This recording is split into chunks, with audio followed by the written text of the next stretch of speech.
नमस्कार, स्वागत है आप सभी का। और आज आपको पश्चिम उत्तर प्रदेश के उस राजनेता से मिलवाएंगे जो समाजवादी पार्टी के बड़े नेताओं में शुमार हैं, जिनको कहा जाता है कि मुलायम सिंह यादव के काफ़ी करीबी हैं। और बात तो यहाँ तक कही जाती है कि मुलायम सिंह यादव उनको अपने बेटे के समान समझते हैं। हमारे साथ बात करने के लिए पार्टी के वरिष्ठ नेता आशु मलिक जी हैं, जो देहात विधानसभा से समाजवादी पार्टी के प्रत्याशी हैं। आशु मलिक जी, स्वागत करता हूँ आपका। बहुत बहुत धन्यवाद आपका। आशु मलिक जी, सहारनपुर के अंदर 7 विधानसभा सीटें हैं, तो आपने सहारनपुर देहात ही क्यों चुनी? इसके पीछे का कोई विशेष कारण है? देखिए, 7 सीटें हैं, 7 में से एक से तो लड़ना था।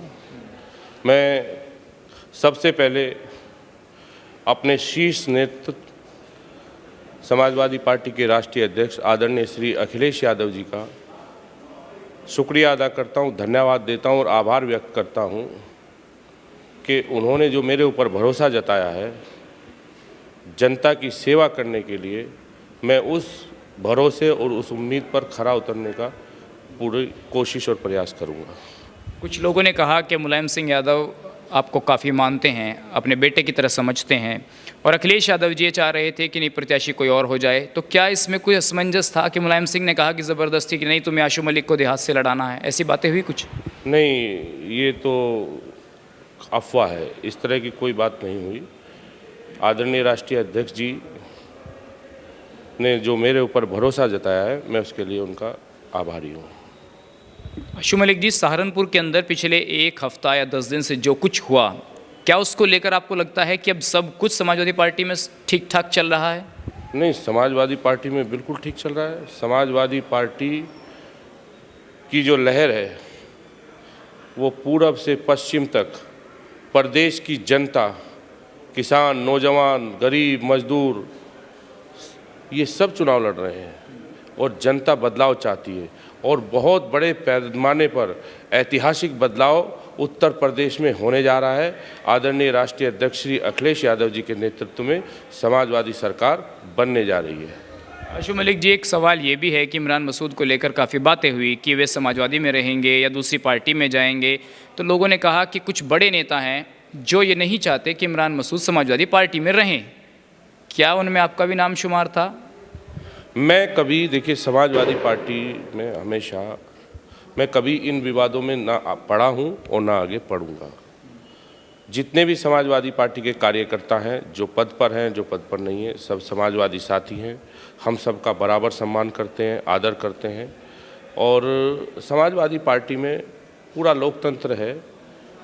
हर कार्यकर्ता, समाजवादी का हर सिपाही अपनी बात समाजवादी पार्टी में रख सकता है और पार्टियों की तरह यहाँ तानाशाही नहीं है कि कोई अपनी बात ना रख सके। क्योंकि ये बातें इसलिए सामने आई कि 4-5 दिन से इमरान मसूद नज़र नहीं आए लखनऊ से आने के बाद, तो लोगों को तमाम तरीके के संशय हुए।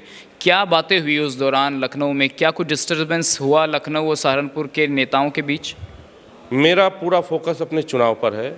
मैं 2 बजे, 3 बजे, 4 बजे वापस लौट रहा हूँ।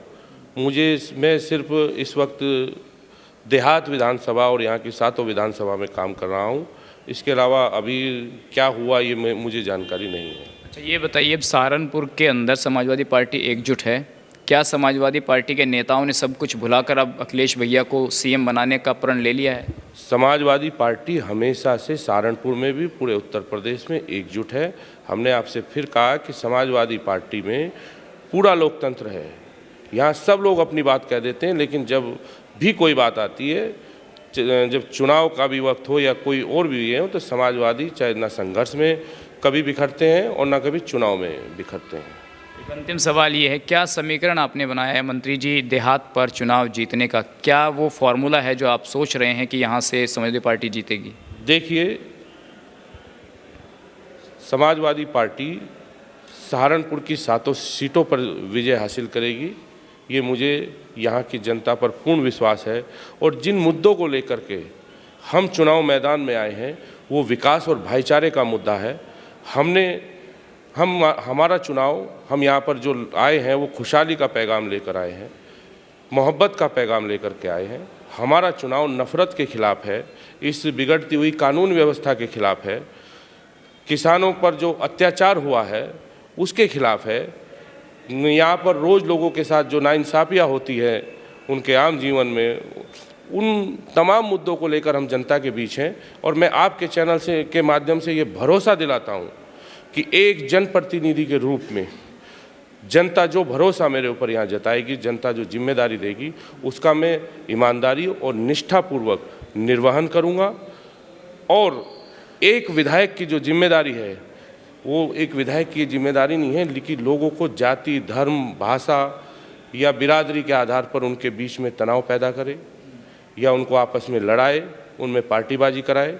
एक जनप्रतिनिधि का काम होता है कि वो जनता के लिए सहूलियतें उपलब्ध कराए, उनके चलने के लिए अच्छे रास्ते हों, पीने के लिए अच्छा पानी हो, और हर गरीब, मजदूर और हर व्यक्ति के लिए अगर वो बीमार हो जाए तो वो उसका मुफ्त इलाज हो सके, उसे मुफ्त दवाई मिल सके, अच्छे हॉस्पिटल की आवश्यकता अगर हो तो उसके लिए अच्छे हॉस्पिटल क्षेत्र में बनवाने का काम करें, अच्छी सड़कें बनवाने का काम करें। उन तमाम जिम्मेदारियों को मैं बड़ी ही ईमानदारी पूर्वक निभाने का पूरा प्रयास करूँगा। क्या राम मंदिर, हिंदुत्व, ये मुद्दे हैं जो भाजपा आरोप लगाती है समाजवादी पार्टी पर, क्या ये मुद्दे हैं चुनाव के अंदर? जनता अब इन चीज़ों की असलियत को समझ चुकी है। कांट की हांडी एक बार चढ़ती है, कांट की हांडी बार बार नहीं चढ़ती है। जनता अब परेशान हो चुकी है बढ़ती हुई महंगाई से, बेरोजगारी से, जो बढ़ते हुए डीजल पेट्रोल के दामों से। और किसान 13 महीने तक जहां धूप में, सर्द रातों में बैठा रहा, वहीं 750 से ज़्यादा किसानों ने अपनी शहादत दे करके दी। उनकी शहादत का बदला जनता अब इस निकम्मी और बेकार सरकार से लेने चाह रही है। आशु मलिक जी, धन्यवाद अपना कीमती समय देने के लिए। तो ये थे आशु मलिक जी, जिन्होंने साफ तौर पर कहा कि राम मंदिर हो चाहे फिर धर्म और जाति की बात, वो मुद्दा नहीं है, मुद्दा विकास का है, किसान का है। फिलहाल इस वीडियो में बस इतना ही।